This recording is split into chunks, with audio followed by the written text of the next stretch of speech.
Alright guys, let's get into our first iconic metal band in history.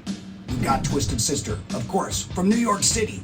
They formed in about 1972 with a very strong glam rock undertow, but they quickly evolved into a heavy metal outfit with a strong glam metal image, to say the least. They were known for their outrageous costumes. If you've ever seen their videos or any of their posters, you would know this very quickly. But they became icons on the 1980s metal scene. They were big before they were even big. Before you knew Twisted Sister, they were outrageously huge in New York City, selling out tens of thousands of places of seaters. Now, Twisted Sister's legacy really was solidified with their anthemic songs that we're going to cover today. They had two ginormous hits that hit in 1984 on MTV, right? And that's what we're covering today. We're Not Gonna Take It from 1984, which reached number 21 on the Billboard Hot 100. How can anybody forget We're Not Gonna Take It if you were around during that time? It was one of the most just hilarious videos on MTV at the time, and it was just like a new approach to the movie or video style. It was more like a movie. They used movie actors. They really just accentuated the potential of what an MTV music video could be, right? We're Not Gonna Take It also had a lot of folklore that surrounded it during this time. Now, the folklore wasn't always good, right? I mean, there was a lot of pushback on this song when it came back because it was so rebellious. We're Not Gonna Take It, the opening scenes were, just really in your face that you're not down with the authorities that are in front of you trying to tell you what to do. And this really caught the attention of the Congress and things that were going on during that time. Specifically, what was going on during that time was censorship. Censorship of music. People wanted to try to really prohibit who could see music or listen to it even, or buy it, most importantly. So the Congress put together, or more importantly, Tipper Gore, a wife of a congressman, some of you might know, Al Gore. Well, Tipper Gore, she put together an agency called the Parents Music Resource Center. Go ahead and try to say that 20 times fast.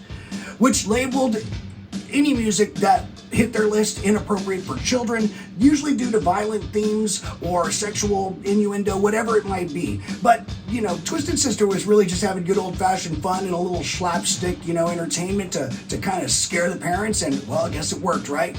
Because Twisted Sister's frontman, Dee Snider, found himself in front of Congress in 1985 defending his songs and arguing for heavy metal.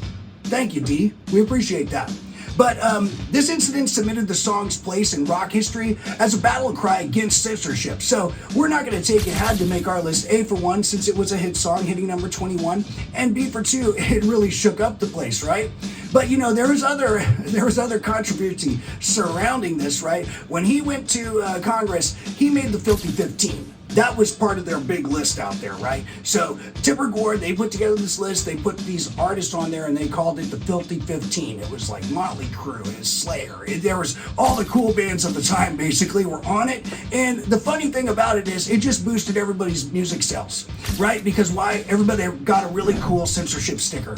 And who doesn't want a cool censorship sticker on your heavy metal album? Hell yeah, that's what you want, right? So all these metal bands were really silently embracing it. Meanwhile, they had to go on TV and say, this is wrong, please sell our albums, buy them, you shouldn't, don't listen to them. It was horrible, right? For the parents, they were just like up in arms. But in the end, I think metal won, right?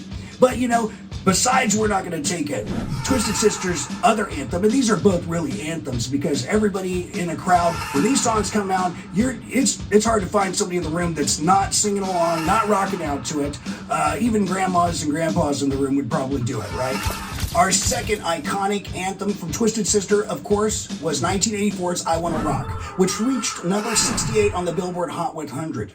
And just like We're Not Gonna Take It, there was folklore surrounding this song, 100%. We're Not Gonna Take It really became an anthem of defiance. And this second song, I Wanna Rock, was really no different. The music video, featuring a strict teacher being transformed into a helpless figure by the power of rock music, played into the theme of rock as a liberating force against authority. It also became a staple in many 80s teen movies, further embedding its rebellious spirit into the pop culture. But there was a little bit of controversy too. Just like We're Not Gonna Take It, I Wanna Rock was criticized for its perceived encouragement of rebellious behavior. Hell yeah. What do you think it was supposed to encourage? It was a rebellious song, you know, but it was always in fun, where there was no violence. Well, I take that back. The video had a little bit of comedic violence in it, right? But it was more like the Three Stooges, you know? But it was hilarious video, and that's what made it so popular out the gate. And also their image was very iconic at the time, really resonated with people in this music scene, and really stepped it up a notch. You know, Kiss was the only other band before Twisted Sister that was really going to this extent and extreme with makeup and theatrics and just their outfits and costumes. So, you know, the controversy around Twisted Sister wasn't just with their themes and their songs, it was also around their appearance in general. So Twisted Sister's journey from glam rock band in 1972 to heavy metal icons in the 1980s was marked by their bold image and anthemic rebellious songs. Their hits, We're Not Gonna Take It and I Wanna Rock, became defining tracks of the era, celebrated for their defiance and widely popularized by MTV. Both songs stirred controversy, particularly with the Parents Music Resource Center, and they saw them as promoting violence and rebellion. However, Dee Snider's defense of the band's music before Congress solidified these tracks as symbols of fighting censorship, further embedding Twisted Sister's legacy in rock history, making them a hard rock and heavy metal icon. Moving right along, I just want to remind you to subscribe and like our channel. We love your comments. Give us some comments. We love the feedback. So we're going to keep it running. Just remember, subscribe, like. Thanks a lot. We want to give a shout out to Coastlinemall.com. They sell t-shirts. They sell 80s t-shirts. They sell 80s rock and metal t-shirts. They sell movie t-shirts, and most importantly, they support us and we support them.